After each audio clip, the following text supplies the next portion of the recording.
Have you ever wondered why Minneapolis has captured the hearts of travelers from around the world? I'm Adam from Destination Deca, and today we're embarking on an epic journey through the very best this vibrant city has to offer. From globe-class shopping adventures and adrenaline-pumping rides, to serene waterfalls and cutting-edge art, this countdown uncovers every must-see landmark, hidden gem, and local favorite. Stay tuned for insider tips, fascinating history, quirky fun facts, and travel hacks that will make your Minneapolis trip unforgettable. Known as the City of Lakes, Minneapolis seamlessly blends urban energy with scenic natural beauty. Over the past month I've wandered its leafy streets, savored its ethnic eats, and dug into its cultural roots. This video is more than a list, it's your step-by-step companion to exploring Minneapolis like a local. I'll share the best times to visit each spot, how to avoid crowds, where to find secret photo angles, and even a couple of bonus destinations that rarely make the guidebooks. Ready to dive in? Let's kick off our countdown at number 10. Number 10. Mall of America. Towering over suburban Bloomington, the Mall of America is more than a mall. Imagine 5.6 million square feet under one roof, retailers, restaurants, an aquarium where you can snorkel with tropical fish, and Nickelodeon Universe, the largest indoor theme park in North America. I first stepped through its doors on a gray winter morning, expecting a typical mall experience, and found myself lost in a world of arcade games, mini golf courses carved through volcanic rock facades, and an escape room thriller set in an abandoned hotel. The mall's designers crafted the floor plan as a compass rose, so if you ever feel disoriented you can retrace your steps along the north, south, east, or west ways. History pulses through every corner. When it opened in 1992 on the site of old Metropolitan Stadium, the project revived an area that locals feared would become a dead zone once the Twins and Vikings left. Developers gambled that entertainment would complement retail, and they were right. 42 million visitors flood these corridors annually. Take time to explore Nickelodeon Universe's spinning coasters and the Sea Life Aquarium's 300-foot acrylic tunnel. Later, plant yourself at the rotunda in front of Crayola's flagship store, where kids can create custom crayons on the spot. Number 9. Walker Art Center. Emerging from the verdant edges of Loring Park, the Walker Art Center is a testament to how museums evolve. Founded in 1879 as a decorative arts gallery, it transformed through the years into a beacon for contemporary creativity. I remember the first time I attended their free First Saturday event. Curators led us through an interactive digital video installation that tracked our movements and projected our silhouettes onto a giant mirror. Inside, you'll encounter works by Andy Warhol, whose Soupcan prints are flanked by immersive installations from Olafur Eliasson that flood the room with rainbow prisms of light. Behind the scenes, the Walker's advanced team scouts emerging artists at Art Basel and Venice Biennale, curating exhibits that challenge our perceptions of media, identity, and space. The adjacent Minneapolis Sculpture Garden is home to over 40 sculptures. Spoonbridge and Cherry alone deserves an afternoon. Its gleaming stainless steel arch and oversized fruit vessel capture dew every morning, and local photographers line up at dawn to catch the cherry's stem dripping like a crystal. The garden also features towering installations by Mark D. Suvero and a whimsical topiary wolf by Isabel Hayer. Number 8. Minnehaha Falls. Just a 15-minute drive from downtown, Minnehaha Falls feels like stepping into a Canadian wilderness rather than the core of a bustling city. The waterfall plunges 53 feet over granite ledges into a swirling pool, surrounded by maple and oak that blaze in autumn. In winter, the cascade transforms into a towering column of ice that locals call the Ice Cathedral. I once braved a January sunrise hike to see it. The hush of frozen water and the way light glinted off the ice made me feel I'd discovered a secret world. The park's 193 acres include picnic groves, the historic John H. Stevens House, one of Minnesota's oldest homes, and trails that trace Minnehaha Creek all the way to the Mississippi River. If you follow the creek downstream, you'll find hidden fishing spots where anglers cast for trout in crystal-clear pools. Insider tip: rent a kayak or paddleboard at the park's outfitter during summer weekends. Number 7. American Swedish Institute. Stepping into the Turnblad mansion at the American Swedish Institute is like entering a Nordic fairy tale. Built in 1908 by Swan and Christina Turnblad, the mansion's roof tiles are emblazoned with the Swedish royal insignia, and each stained glass window tells a folk story of Vikings and Valkyries. Over the years, the mansion hosted lavish salons for Minneapolis's early 20th century elite. Today it buzzes with hands-on woodworking workshops, Swedish film screenings in the carriage house, and rotating exhibitions that explore everything from modern Scandinavian design to Viking jewelry. The courtyard garden shines in summer when the Institute throws its annual Badus party. Picture long tables under festoon lights, musicians playing nyckelharpa, and Swedish treats like gravlax and cardamom buns. I first attended on a warm July night and was struck by how seamlessly the Institute wove together past and present, folk music jammed with contemporary installations of light and projection mapping. Insider tip: events sell out fast, so book tickets months in advance if you want front row access to Badus or the Holiday Lucia Festival in December. Before you go, browse the gift shop for Dala horse hand carvings and hand-woven linen napkins. Number 6. U.S. Bank Stadium. Rising like a sleek, angular mothership on the edge of downtown, U.S. Bank Stadium is more than the Vikings' lair.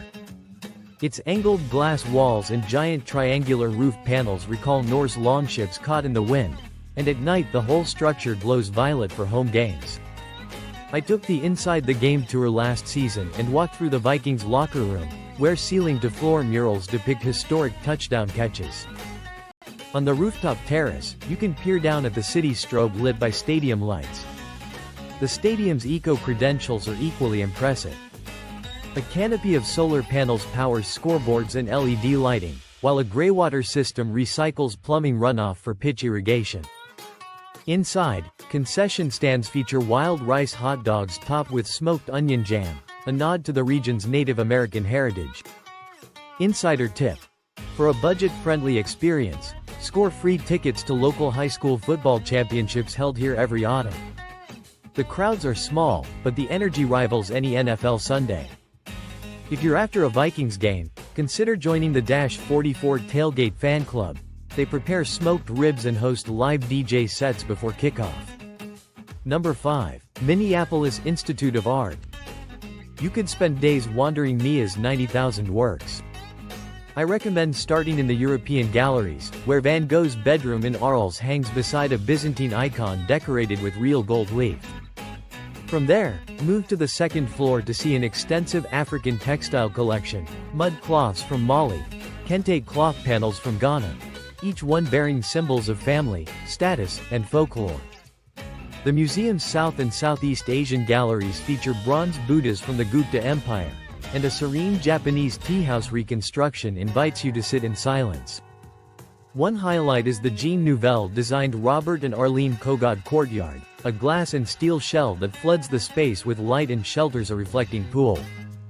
On summer evenings, MIA hosts outdoor jazz concerts here, drawing picnickers with wine, cheese plates, and the gentle buzz of saxophones.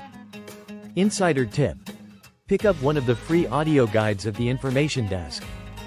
They're narrated by local actors and include behind-the-scenes anecdotes, like how curators smuggled a Ming Dynasty vase across the Atlantic by disguising it as a shipping container labeled ceramic tiles. Number 4. Up-Down Minneapolis. You know you've entered a special kind of playground when the bartender slides you a flight of local brews alongside a stack of 80s arcade tokens. Up-Down Minneapolis resurrects vintage arcades in an industrial warehouse loft, mixing craft beers from nearby breweries with pinball machines, Donkey Kong cabinets, and neon signs that hum with nostalgia. I spent an evening there tapping tunes with strangers in a Pac-Man tournament, then sampling a hazy IPA brewed just a few blocks away.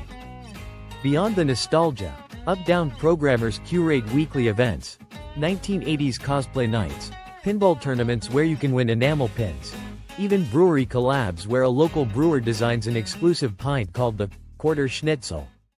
Number 3. Target Field. There's an intimacy at Target Field you don't find in cookie-cutter stadiums. Walking in, you're greeted by a plaza dotted with statues of Twins legends, and the excitement hums as vendors sling bratwurst loaded with caramelized onions. I took my seat just as Minnesota's skyline lit up behind right field, and when the pitcher popped a fastball past the batter, the crack of the bat echoed against the blue glass of office towers beyond. Sustainability is woven into every layer here. The stadium's heating and cooling system uses lake water piped from Lake Minnetonka, and concession areas highlight local farms. Beef for burgers sourced from western Minnesota ranchers, apples from orchard co-ops in the Iron Range. On family Sundays you'll find tie-dyed t-shirt giveaways and a kids zone where little leaguers can pitch in a mini batting cage. Number 2. Nickelodeon Universe. Returning to the Mall of America's East Wing, Nickelodeon Universe feels like stepping into a larger-than-life Saturday morning cartoon. The SpongeBob SquarePants rock-bottom plunge hurls you 90 feet through a black-light tunnel of glowing jellyfish. The Teenage Mutant Ninja Turtles shell shock swings you in circles until your stomach flips. And for a mellow thrill, the Rugrats Reptar roller coaster gives children their first taste of adrenaline. Each zone is meticulously themed, bright slime green railings, oversized foam sculptures of slime buckets, and screens looping classic Nickelodeon shows.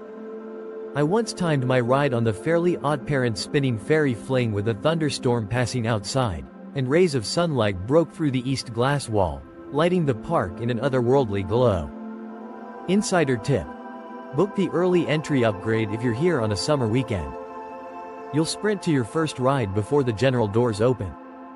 And if you want to save, grab the combo ticket bundling universe with Sea Life Aquarium. You'll save up to 30% compared to buying separately. Number 1. Minneapolis Sculpture Garden. Crowning our list, the Minneapolis Sculpture Garden is a portal where art meets the riverbank. 11 acres of landscaped paths wind between monumental works, from Claes Oldenburg's Spoonbridge and Cherry arching over a lily pond, to John Plentz's Ghost, a towering girl gazing skyward, her face composed of wire letters. I once stumbled onto a pop-up poetry reading inside the garden's hedged amphitheater, where local writers recited verse under softly strung lanterns. Every sculpture has a story. The Wake by Richard Serra is a series of curved steel plates you can walk between, feeling the metal's cool surface shift as you navigate its curves.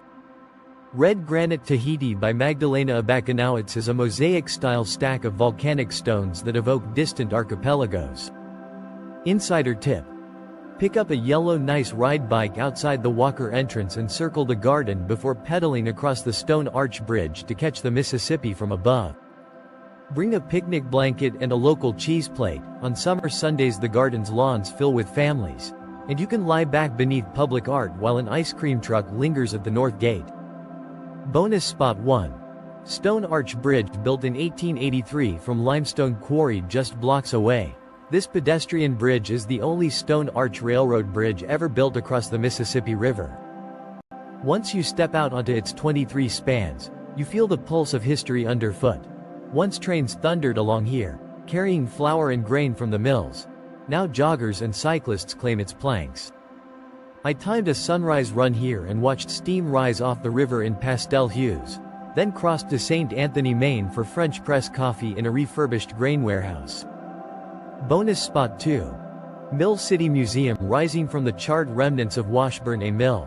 Once the largest flour mill in the world, the Mill City Museum combines industrial archaeology with interactive storytelling. Step inside the Flour Tower elevator and witness an immersive light and sound show that plays on the walls as you ascend. On the 3rd floor, a gallery of vintage flour sacks, grain scales, and worker diaries reveals how Minneapolis became the Mill City.